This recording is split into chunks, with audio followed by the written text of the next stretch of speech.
বাংলাদেশের সর্বশেষ গুরুত্বপূর্ণ আপডেট সংবাদে আপনাকে স্বাগত। শুরুতেই সংবাদ শিরোনাম, এরপর বিস্তারিত।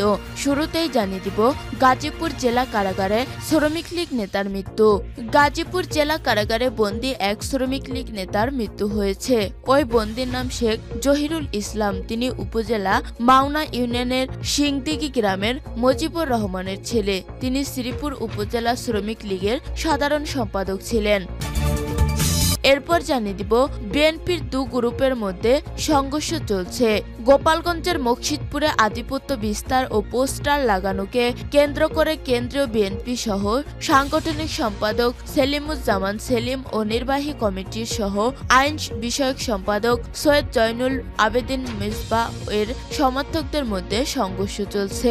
শুক্রবার 10 জানুয়ারি রাতে উপজেলার চৌরঙ্গ এলাকায় এই সংঘর্ষ শুরু হয়। এদিকে ভাইরাল শামীম ওসমানের দাড়ি খোপলা ছবি যা জানা গেল। সম্প্রতি ইন্টারনেট মাধ্যমে নারায়ণগঞ্জ 4 আসনের সাবেক সংসদ সদস্য ও আওয়ামী লীগ নেতা শামীম ওসমানের দাড়ি খোপলা একটি ছবি ভাইরাল হয়েছে, যেখানে তাকে সাদা পাঞ্জাবি পরিহিত অবস্থায় রাসূল সাল্লাল্লাহু আলাইহি ওয়াসাল্লামের রওজা মোবারক জিয়ারতরত অবস্থায় দেখা যায়। এরপর জানিয়ে দিব, মহাশ্মশানে চুরি দেখে ফেলায় তরুণ খুন, মূল অভিযুক্ত গ্রেপ্তার। দেশে বিদেশে বহুল আলোচিত নাটোরের কেন্দ্রীয় মহাশ্মশানে মানসিক ভারসাম্যহীন ভবঘুরে তরুণ কুমার দাস 58 হত্যাকাণ্ডের প্রকৃত রহস্য উদ্ঘাটন হয়েছে। পুলিশ হত্যাকাণ্ড ও চুরির ঘটনায় মূল অভিযুক্তকে গ্রেপ্তার করেছে।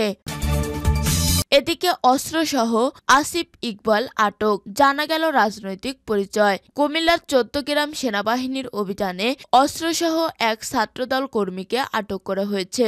শুক্রবার 10 জানুয়ারি ভোরে উপজেলার গুণপতি ইউনিয়নের চাপাউচ গ্রামের অভিযান চালিয়ে তাকে আটক করা হয়। এ সময় একটি দেশীয় শটগান উদ্ধার করা হয়। এবং সর্বশেষ জানিয়ে দিব, শ্রীলঙ্কায় ইসলাম অবমাননার দায়ে বৌদ্ধ ভিক্ষুকের কারাদণ্ড। ইসলাম ধর্ম অবমাননা এবং ধর্মীয় বিদ্বেষ উস্কে দেওয়ার অভিযোগে কট্টরপন্থী এক বৌদ্ধ সন্ন্যাসীকে 9 মাসের কারাদণ্ড দিয়েছেন শ্রীলঙ্কার আদালত। খবর বিবিসির। বৃহস্পতিবার 9 জানুয়ারি কলম্বোর ম্যাজিস্ট্রেট আদালতে 2016 সালের একটি মন্তব্যের জন্য গালাগন্ডিতের জ্ঞান সারাকে দোষী সাব্যস্ত করা হয়। রায়ে 9 মাসের কারাদণ্ডের পাশাপাশি তাকে 1500 শ্রীলঙ্কান রুপি জরিমানা করা হয়েছে। জরিমানার অর্থ না দিলে তাকে আরো 1 মাস কারাভোগ করতে হবে। প্রিয় দর্শক, এতক্ষণ শুনছিলেন সংবাদ শিরোনাম, এরপর বিস্তারিত। তবে তার আগে বন্ধু জানিয়ে দিন আপনি কোন স্থান থেকে আমাদের সংবাদটি দেখছেন এবং শুনছেন। জানিয়ে দিন এই সংবাদ সম্পর্কে আপনার মূল্যবান মতামত। আর বন্ধু, আপনি যদি আমাদের চ্যানেলে নতুন হয়ে থাকেন তাহলে ভিডিওটি দেখতে দেখতে চ্যানেলটি সাবস্ক্রাইব করে রাখুন, যাতে করে আমাদের পরবর্তী সংবাদগুলো সবার আগে আপনার কাছে পৌঁছে যায়। এবারে বিস্তারিত। গাজীপুর জেলা কারাগারে শ্রমিক লীগ নেতার মৃত্যু। গাজীপুর জেলা কারাগারে বন্দী এক শ্রমিক লীগ নেতার মৃত্যু হয়েছে।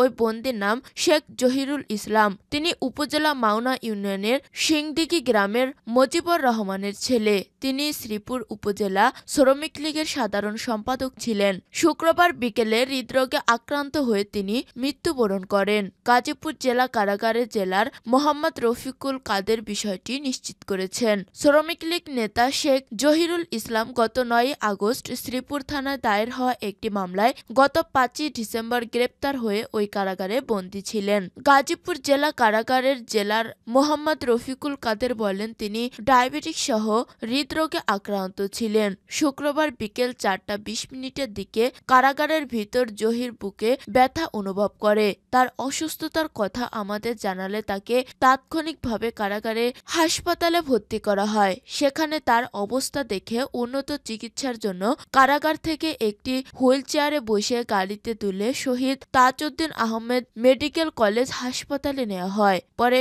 কর্তব্যরত চিকিৎসক জহিরকে মৃত ঘোষণা করেন। ময়নাতদন্ত প্রতিবেদন পাওয়ার পরপরই জহিরের মৃত্যুর সঠিক কারণ জানা যায়। গাজীপুর শহীদ তাজউদ্দিন আহমেদ মেডিকেল কলেজ হাসপাতালে আবাসিক চিকিৎসা কর্মকর্তা ডাক্তার শেখ ফরহাদ বলেন, বিকেলে শেখ জহিরকে আমরা মৃত অবস্থায় হাসপাতালে পাই। আমরা ধারণা করছি হৃদরোগে আক্রান্ত হয়ে তিনি মারা যেতে পারেন। তবে ময়না তদন্ত প্রতিবেদন পাওয়ার পরই মৃত্যুর সঠিক তথ্য জানা যাবে। বিএনপির দুপক্ষের মধ্যে সংঘর্ষ চলছে। গোপালগঞ্জের মকসিদপুরে আধিপত্য বিস্তার ও পোস্টার লাগানোকে কেন্দ্র করে কেন্দ্রীয় বিএনপি সহ সাংগঠনিক সম্পাদক সেলিমুজ্জামান সেলিম ও নির্বাহী কমিটি সহ আইন বিষয়ক সম্পাদক সৈয়দ জয়নুল আবেদিন মেজবা ও এর সমর্থকদের মধ্যে সংঘর্ষ চলছে।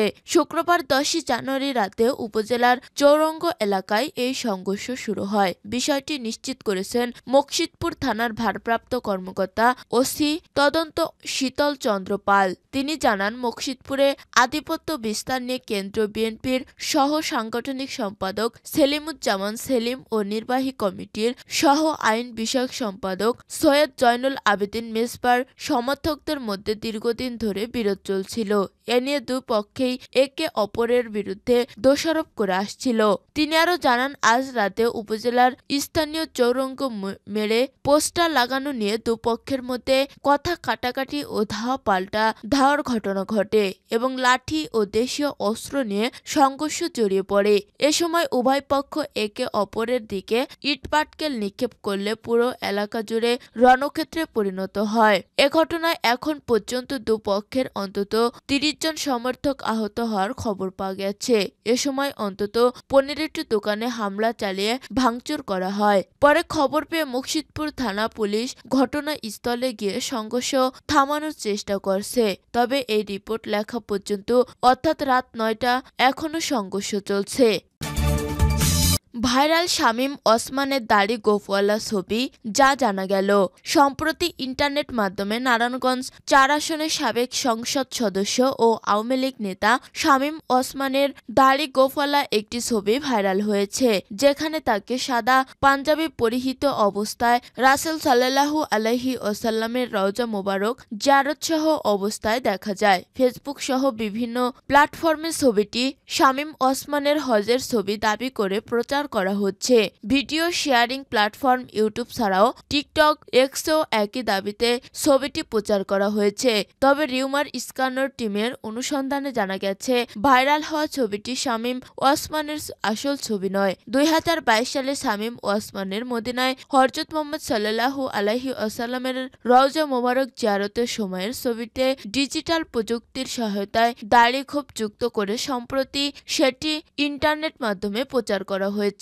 এ নিয়ে অনুসন্ধানে বেসামরিক টেলিভিশন চ্যানেল সময় টিভির ওয়েবসাইটের একটি প্রতিবেদন খুঁজে পাওয়া যায়। মহানবী হযরত মুহাম্মদ সাল্লাল্লাহু আলাইহি ওয়াসাল্লামের রওজা থেকে শামীম ওসমানের ভিডিও বার্তা শীর্ষক শিরোনাম 2022 সালের 16 জুলাই প্রকাশিত ওই প্রতিবেদনে প্রচারিত ছবিটির সঙ্গে শামীম ওসমানের পোশাক, ব্যাকগ্রাউন্ড ও আনুষঙ্গিক বিষয়বস্তু মিল পাওয়া যায়। তবে ওই প্রতিবেদনে থাকা ছবিতে শামীম ওসমানের মুখে দাড়ি ছিল না।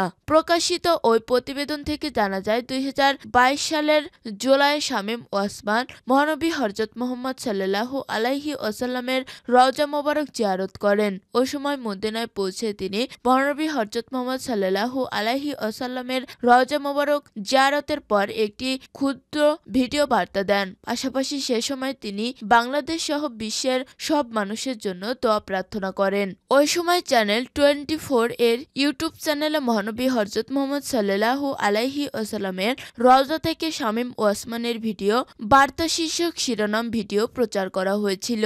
2022 সালের 15 জুলাই প্রকাশিত ওই ভিডিওতে আলোচিত ছবিটির মতোই দৃশ্য রয়েছে, অর্থাৎ কৃত্রিম বুদ্ধিমত্তার সাহায্যে শামীম ওসমানের পুরনো ছবিকে সম্পাদনা করে সাম্প্রতিক সময়ের দাবি করে প্রচার করা হচ্ছে।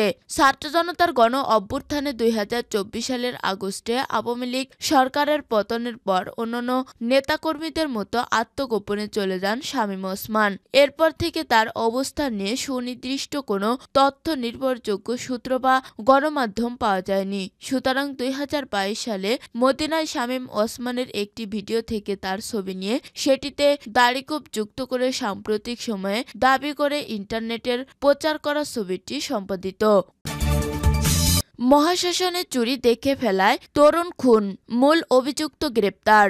দেশে বিদেশে বহুল আলোচিত নাটোরের কেন্দ্রীয় মহাশ্মশানে মানসিক ভারসাম্যহীন ভবঘুরে তরুণ কুমার দাস ৫৮ হত্যাকাণ্ডের প্রকৃত রহস্য উদ্ঘাটন হয়েছে। পুলিশ হত্যাকাণ্ড ও চুরির ঘটনায় মূল অভিযুক্তকে গ্রেপ্তার করেছে। শুক্রবার বেলা ১১টার দিকে গ্রেপ্তার অভিযুক্ত ব্যক্তিকে মহাশ্মশানে হাজির করে প্রেস ব্রিফিং করেন নাটোরের পুলিশ সুপার মারুফাত হুসাইন। গ্রেপ্তার সবুজ হোসেন ২৪ নাটোর সদর বড় হরিশপুর এলাকায় রমজান আলীর ছেলে। পুলিশ জানায় গত ২১শে ডিসেম্বর সকালে নাটোরের কাশিমপুর কেন্দ্রীয় মহাশ্মশানের বারান্দা থেকে তরুণ দাস ৫৮ নামে মানসিক ভারসাম্যহীন এক ভবঘুরে ব্যক্তির হাত পা বাঁধা লাশ উদ্ধার করে পুলিশ। নিহত তরুণ দাস শহরের আলাইপুর ধোপাপাড়া এলাকায় কালীপদ দাসের ছেলে। তিনি ছিলেন মানসিকভাবে ভারসাম্যহীন এবং প্রায় রাতে মহাশ্মশানের রান্নাঘরের বারান্দায় ঘুমিয়ে থাকতেন। ঘটনার রাতে ভাণ্ডার কক্ষ থেকে কাঁসা ও পিতলের মালামাল এবং অর্থ চুরি হয়ে যায়। এ ব্যাপারে নিহতের ছেলে তপু কুমার দাস নাটোর থানার একটি মামলা দায়ের করেন। ঘটনার পর নাটোর পৌরসভার প্রকৌশলী মুস্তফা কামাল বলেন, মানসিক ভারসাম্যহীন তরুণ দাসকে নাটোর শহরের সব মানুষই চিনত। রাস্তার মাঝখানে দাঁড়িয়ে আবোল তাবোল বক্তৃতা দিতে দেখা দিয়েছে তাকে। মাঝে মধ্যে কুকুরের সঙ্গে খেলা করা, কুকুরের সঙ্গে খাবার ভাগাভাগি করে খাওয়ার ঘটনাও আমরা সবাই দেখেছি।